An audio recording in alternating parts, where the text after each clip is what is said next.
love you. Okay, you guys ready? Okay.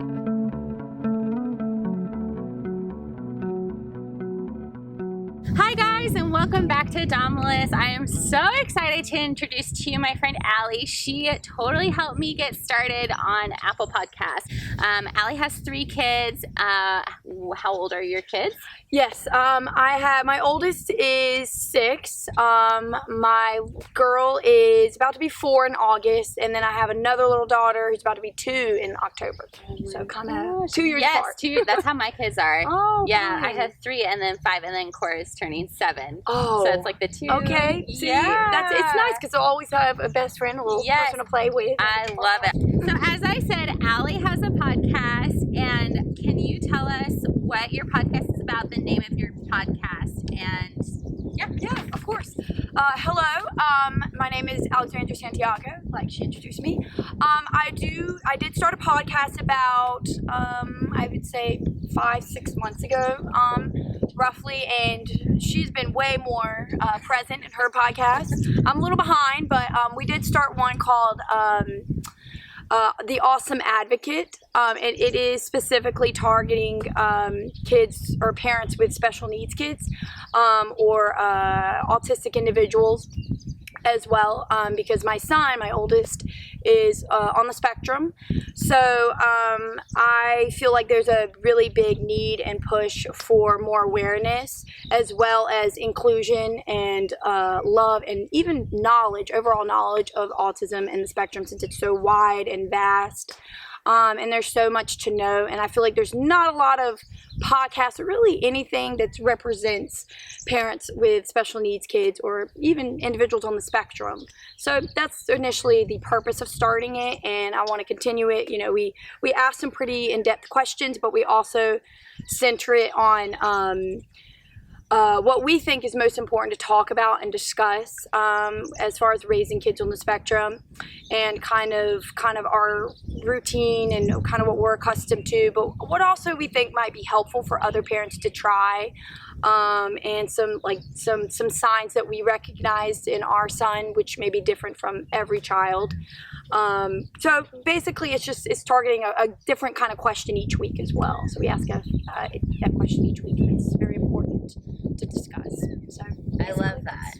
Yeah, roughly what we discuss. I like that. Yeah. So okay, so for those of the audience and listeners who don't necessarily know a lot about autism or on the spectrum, can you explain that a little bit more? Sure. Yeah. So it is very vast. Some people on the spectrum are.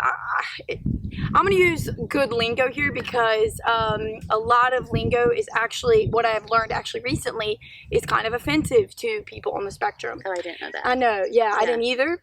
And so I kind of have to be careful with how I phrase it. But there are people on the spectrum who are a little bit more needing of help. Verbally, communicative needs, physical needs as well. But then there's also people on the spectrum who really don't need that much extra assistance, other than maybe like little help socially.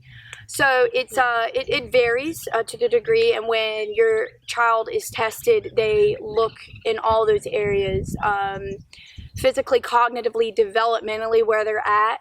And what kind of demands and needs do they need, and what kind of demands are they not reaching. So all it is just it is a disorder that affects a person socially and cognitively and developmentally.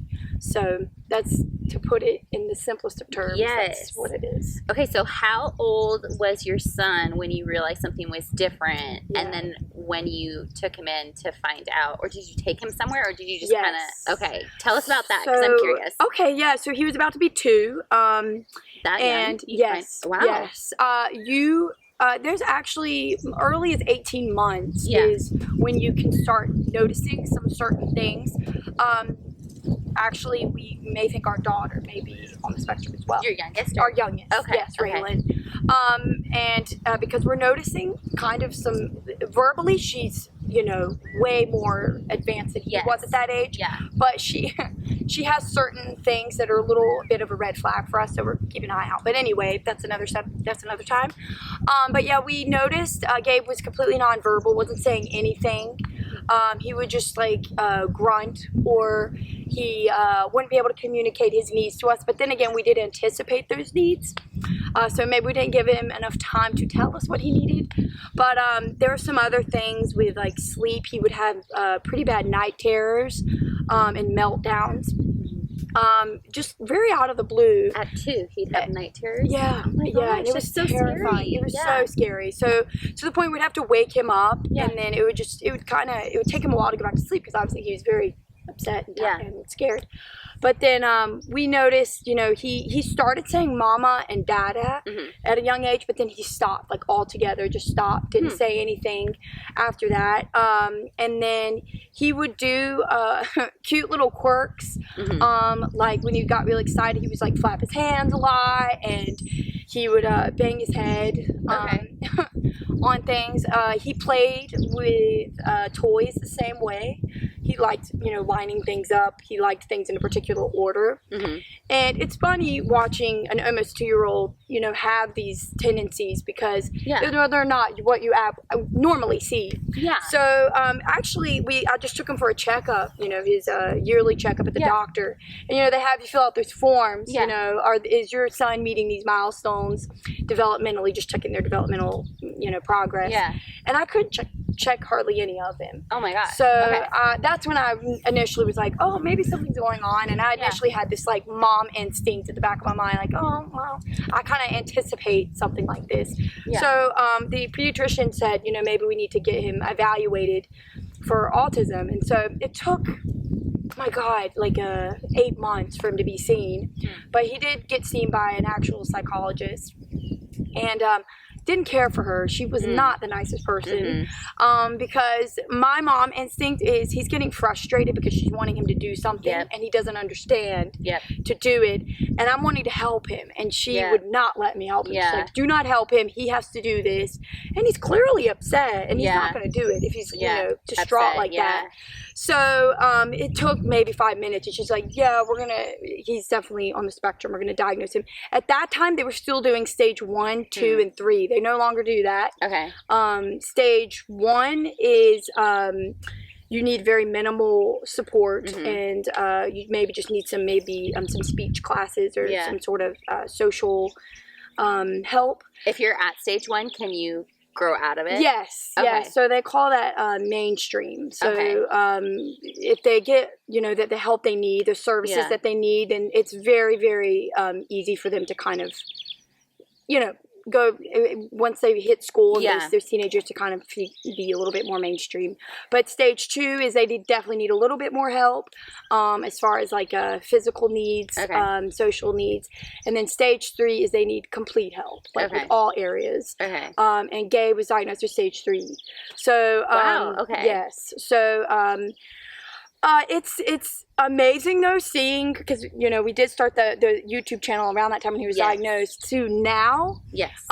Gabe is 6 and he's talking all the time. So if someone is categorized as a stage 3 autistic person, I don't know how to verbally phrase that differently, can they go be tested again and be oh, you're no longer stage 3, you're stage 2 now? Yes, they can. Or will they most likely stay in the cacategory that they've been tested? See, that's what's because autism is still being studied, and that's a question that I can't even answer because it's most of the time, if they get all the help they need, and at a very young age, early intervention is definitely key and crucial.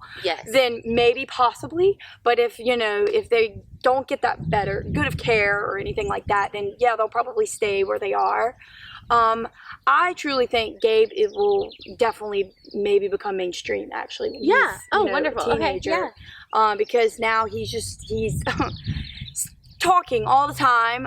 He's able to communicate to us his needs. He's he loves books. He took a love for books very early on, and I think that's tremendously helped him with his speech. And he still has his cute little fun quirks and everything, and he still gets upset and things like that, but what kid doesn't? So I think ultimately just being very present from the beginning. I'm like, I know what I need to do to help him, and we've continued that, and he's, oh my God, come tremendous bounds from then. Man, I love that. Yeah I love that when you found out, you weren't scared or you didn't think it in a negative light. You were like, okay, like this makes sense. Now let's be proactive with it. Because I feel like a lot of people could take it the negative way and just kind of not want to try and pursue helping them, No, it's true. I think we had that moment of grieving, because we, I know my husband did for sure, but I already knew in the back of my mind, so it wasn't a surprise or a shock. I was like, okay, well, now we know for certain, so what can we do to help? Like that was my whole mentality. It's like, how can I help? What can I do to best assist him and help him? And so that's what I did. I got my behavioral technician license to help him. Because it was during 2020, and I'm like, we can't have people over, so I got my ABA license. And I helped him and administered those services for him and homeschool him, and which about. Yes, absolutely. It's he loves it. He loves school. I feel like that's so beneficial for him though as well, because there's not as much pressure. No, because I went to school to be an educator, and so like I know about autism and I know about like the special needs courses and classes and all of the things to do to help them not in every school. Has those. But not every school has them, and even if they do have them, not every person who helps as like a teacher's aide knows how to fully assist those students. They don't go and get a special license for it. They're just like, well, I have no degree, but I can still do this job. So I feel like being at home like takes all the pressure off. It does. And I feel like it does. I don't know, like I don't know his scenario, but I feel like if that was my situation, not having that social pressure and just the freedom to be me would just allow you to grow so much faster. That's homeschool does that in general, but like with someone who is like on the spectrum, I feel like. Well, that was my fear too, is just like him not getting treated well. My mama heart cannot even, no mom wants their kid to get mistreated, but like especially not having a good special needs program implemented in a school, it just, I did not feel good about putting him in a school. Now he will go around middle school area because he's gonna be too smart for me. I'm not gonna be able to keep up with him. Right. So he will start going in middle school, but by then I feel like he'll be a little bit more resilient. He'll be able to socialize even better and be communicate even more. I love that, because I feel like right now you're in a stage where you're able to help push him forward and help him excel. I think people just throw that out there when they meet people, just so they're aware of, hey, this is a part of our life, this is a part of who they are. If some person has anxiety or OCD, you don't exactly say, oh, hey, I'm Allie, I have OCD or anxiety. Right. But, it is still a part of that person, and, something they're going through and something they have to live with. So I think, sometimes actually we do that, especially, but it's usually if Gabe is, he has a problem with like personal space. He'll get in someone's face and like, laugh or, do something fun and cute and quirky, and they don't understand it. So we have to explain, Gabe did this probably because, he's interested in people. He loves people. Such a love for people, but he doesn't exactly understand personal space. So we're teaching that now, but I think that's why. That's probably nice. Autism is so vast. It is. There are so many things that can categorize someone as being like autistic. I know. And it's just kind of like, I know. It's someone said a long time ago that probably everybody is a little bit on the spectrum. And I was like, I don't know. I don't want to be insensitive and say that, but I was like, it may help to normalize things a little bit more if we all saw it like that, a little bit. help us, like they're connect all with them a still little people. more. They all have similarities to things that you do. They just have little quirks that make them just a smidge different. Yeah. I just say they see life differently. They have a different perspective on life. They see more details in life. Yeah. And there's actually been studies that people on the spectrum use more of their brain than the average normal person, which I thought was really interesting. Cool. Yeah. Which would make sense if he's like excelling in oh my gosh, yeah. Oh yeah. Yeah, and usually a lot of them have like insane artistic abilities or musical abilities, which I think is really fascinating. Have you seen any differences in, obviously every kid is different, but just like the learning style and how he learns or how quickly he learns or how quickly he doesn't learn compared to your daughter, your first daughter? Yeah, well, what's crazy is she is like significantly more ahead than your average 4-year-old too because of Gabe. Okay. And like I kind of teach them kind of similarly, like similarly. So yeah, I've noticed that he does. He can read. She cannot right now, but she's learning.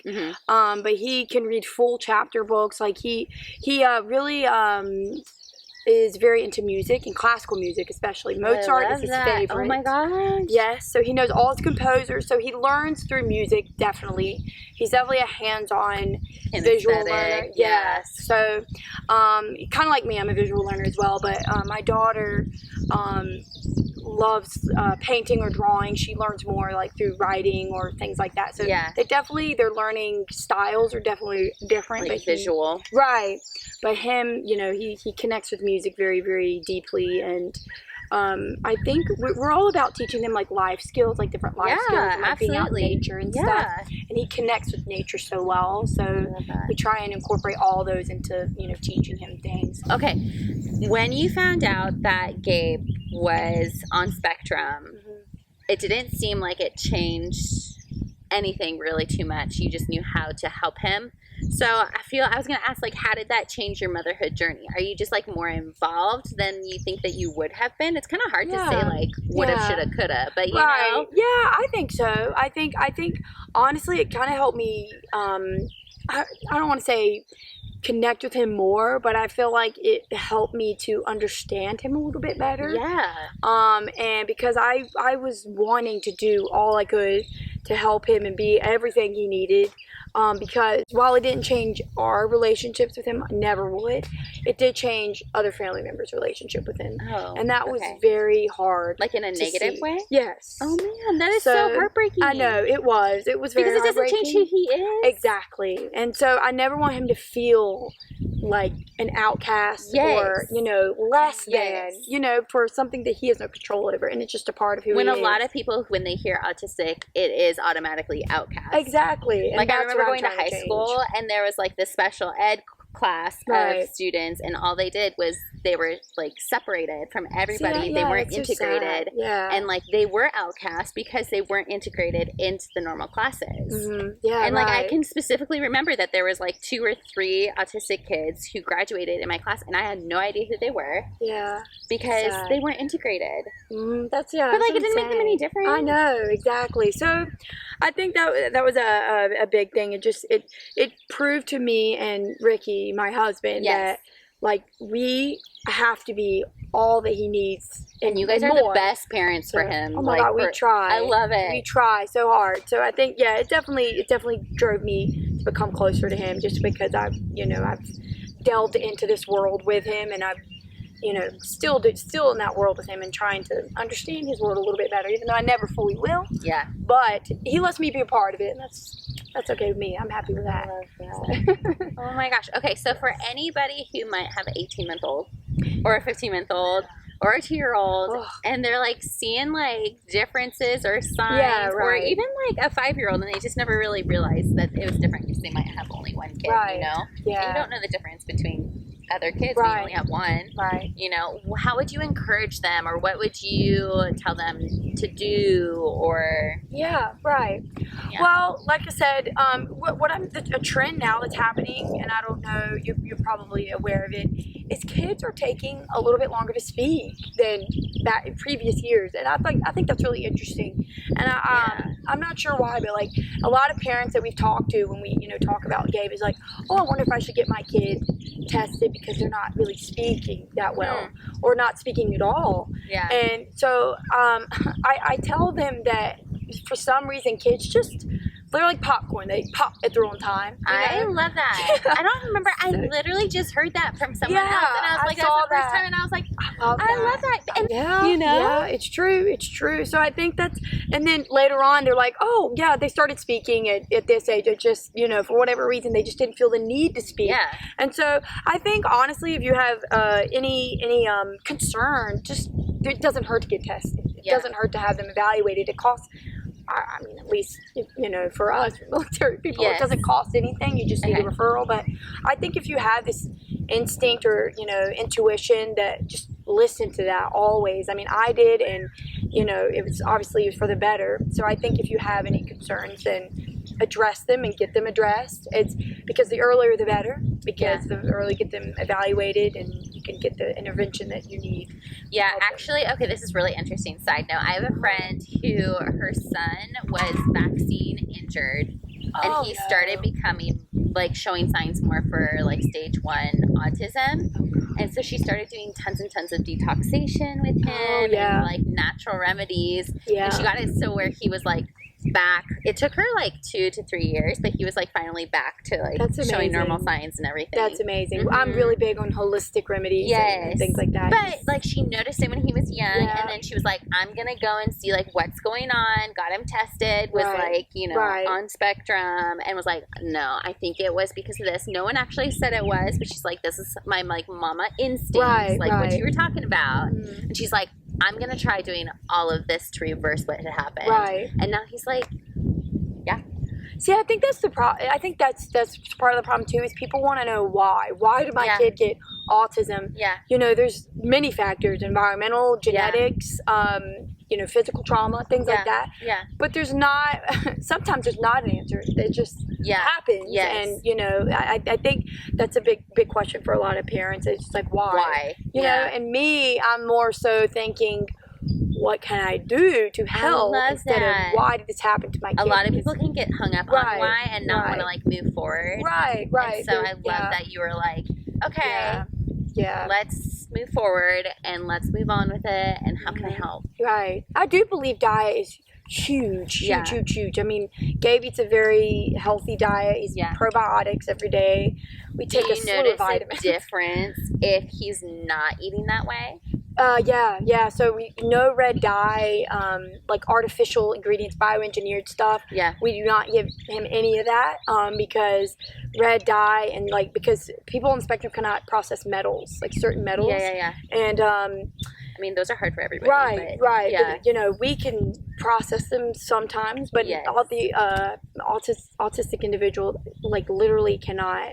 There's something in their that's interesting. Yeah, there's their digestive tract. Yeah, there's something in their gut. They cannot process metals. That's so interesting. Is that just something in their DNA? Yeah, well, that's because if they can change, then maybe it's not DNA, and it's just I know.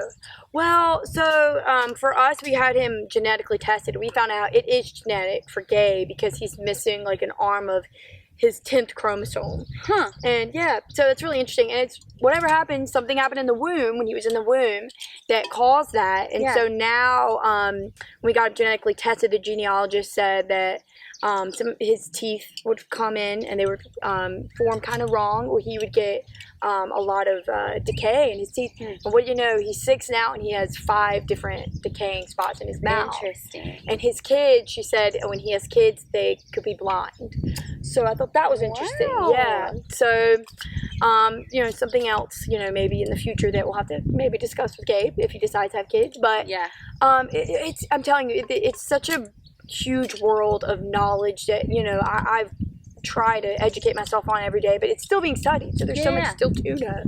So that's not even been discovered yet. So, but I do believe health and wellness is one of the biggest things, and I don't know how kids parents feed their kids all kinds of mess, but every once in a while it's great, but all constantly, that's not the best. So Gabe has, treats every now and then, but for the most part he eats really well, and I'm thankful for that because I do think it helps. Do you guys shop a lot at like Trader Joe's? Oh, Costco. Costco family. I love Costco. I was just thinking Trader Joe's because most of their ingredients they try and like make sure that they're natural. I do like them. They are very far away. Yeah, that's the only problem. Yeah, but Costco has good quality stuff though too. So we always check the ingredients and stuff. So it's a lot of good stuff to get at Costco too. Yes. So. Oh my gosh. Okay, so being part of the military, has that helped or has that made things kind of tricky with being on spectrum? Because obviously you're not in public school. Yeah. But with like PCSing every few years, having to get like different doctors, especially if you go from like, west to east. Yeah. That's hard. Right. For all of you who are not military, TRICARE, there's 2 different ones. You can be on the West Coast or you can be on the East Coast. And if you move from West Coast to East Coast, you have to get your insurance transferred. It's a headache. It's a huge ordeal. They're always a headache. It's a huge ordeal, no matter what it is. But that's like the hardest part. I feel. No, for sure. And then you have to like find all your new providers and everything. But like, when it does come, because you don't have to have any special providers, or we do. Okay. So we can only go once, because now he's in the special needs program within the military. So we can only go to places that offer good special needs programs, which is why we got EFMP. California again. Yeah. So we could have stayed. We could have gone anywhere, but because he's in the special needs program, which we can't take him off now because I'm giving him those services. Yes. We have to abide by that wherever we go now. So I think that's pretty difficult because we're very limited now to where we go and where we can be stationed. But other than that, I don't. But the benefits you receive are like worth being part of the EFMP and receiving those services? I'd say we have, to be honest, we haven't used them because he had speech therapy back when we were in Elizabeth City. Yeah. And he had behavioral therapy before 2020. But when all that happened, obviously they couldn't come to our house anymore. So that's when I intervened. And then he kind of got to a place where he doesn't need those anymore because he's able to communicate now. He's able to, he socializes way better than he did before. So do you have to get him tested regularly or no? No. Okay. That's awesome. Yeah, just your doctor's visits every now and then. But just your regular doctor? Yeah. Oh, yeah. Okay. Yeah. But they're this has nothing to do with it, but I just say no to like vaccines and stuff because I don't want because they have metals in them and I don't want more metals in his system. So none of my kids are vaccinated. Yeah. Or really have any of their. I think they got their first round of shots maybe when they were babies, but that's it. So and I'm fine with it. Ricky's fine with it. So I think that's tremendously helped things. Yeah. What has been like a motherhood highlight recently? Well, we actually had like a get together with some friends. I guess 2 weekends ago. We had we had a big barbecue. And we had the bounce house going for the kids, and then they brought their kids over.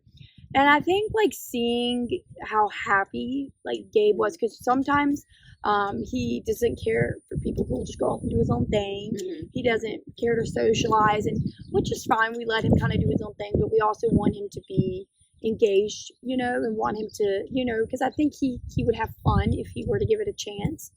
And so we just invited him to come, along with us and kind of play on the bounce house with their kids, and he had the best time, and so much that when they left, he was sad. He missed them, and he was like, I want to see them again. And I think that was a good highlight for me because it just shows he is more accepting of being around other people, socializing, and not only that, but seeing that they treated him no differently. And I think that was a big highlight for me. Is wow, maybe this is the start of him, this is Gabe, he's a wonderful friend, wonderful person, and that's what you see, you don't see, he's autistic and he does things differently. I want them to see Gabe for who he is, and he's such the best kid ever. So I think that was a good highlight for me because, they just had the best time, and seeing how happy he was. And it's not a label, it's just who you are. Exactly. Yeah. That's so great. I think that was a good highlight. Yeah. Oh my gosh, yeah, for sure. I'd probably come home and be like, I did. Yeah. Oh, my heart.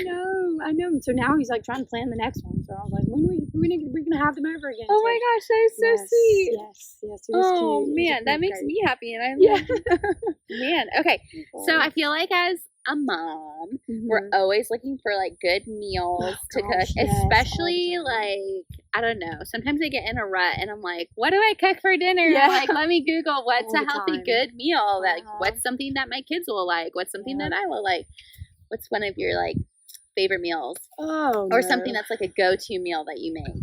Okay, well, I'm gonna go ahead and save face here that I am a terrible cook, and I will be the first to say that. Ricky is the cook. Oh my gosh, I love but I try, and that's what matters. Okay, so if you're not cooking it, what's something that you love that he cooks? So okay, he makes a delicious Puerto Rican dish. Oh, it's called oh my gosh, what is it called? It is so good. It's called You're gonna have to text me the recipe it's so I can put it on. Gazpacho. It's anyway, I cannot think of the name right now, and it's gonna bug me, but it's this delicious like rice and avocado and tomato and onions and like this delicious olive oil and like seasoning. Oh, it's so good. It sounds good. I'm like, he makes, but it's usually you put salted cod in it too. Oh, yum. Okay. I can't. It's gonna bug me. Anyway, is there like a special sauce or something like that? I don't know. I think it's just olive oil, salt and pepper, and you'll have to ask him and then text me the recipe. I will. It's so good. It's it has a name, but that's probably his famous dish that he makes. I make this really good like it's for breakfast. It's like a oatmeal. It's almond flour, chocolate chips, chia seeds, and banana, and like some like natural maple syrup. And it's like a breakfast bread, like a breakfast bar, I guess. And the kids actually enjoy that when I make that. So I think that's a good. Okay, send that one to me too. Oh, it's so good. Because then I can type it up for all of our listeners. And they can try it out it's good. It's good. And so Gabe actually enjoys that, and he'll eat that. And I guess that's my signature. He thinks I make good Thai food, but. Oh my gosh. Time since I made Thai food. Yeah, I love Thai food. It's my fave. I love Thai food. The last place we were at there was like this restaurant right next to where we lived that was Thai, and we would just go over like 2 to 3 times a month. Oh yeah, no, we went all the time when we didn't have kids and it was less expensive. Yes. Oh yeah, less expensive. That's for sure. Oh my gosh, now with feeding 5, it's just we try not to eat out that much. Yes. So, oh my gosh. You guys know. Dude. That's the same number. Yes. Same number. Same number. All right. Well, you want to pray for our listeners? Yes. Okay. Dear God, thank you so much for this opportunity to be surrounded by your beauty as we discuss some very important issues and to create more awareness and love and inclusion and spread knowledge. But also thank you so much for Courtney for being such a wonderful inspiration and friend and sister to bring us all together and create a wonderful space for women to come and listen to very important things that should be discussed. So thank you for allowing her to do your good work. And thank you so much for all you do and continue to do for us and all the beautiful blessings that you bring to our life every day. And we just pray for forgiveness, and we pray for health and wellness for everyone, and we love you and all you do. In Jesus' name we pray. Amen. Thank you so much. Yes, this is so much fun. This is so fun. I enjoyed it. And perfect place too. Thank you so much for joining us. I hope to see you back in 2 weeks for the next season or next episode of Damalis. Yes, tune in. Don't forget. Yes, don't forget and subscribe. Yes, subscribe. Subscribe button. I know.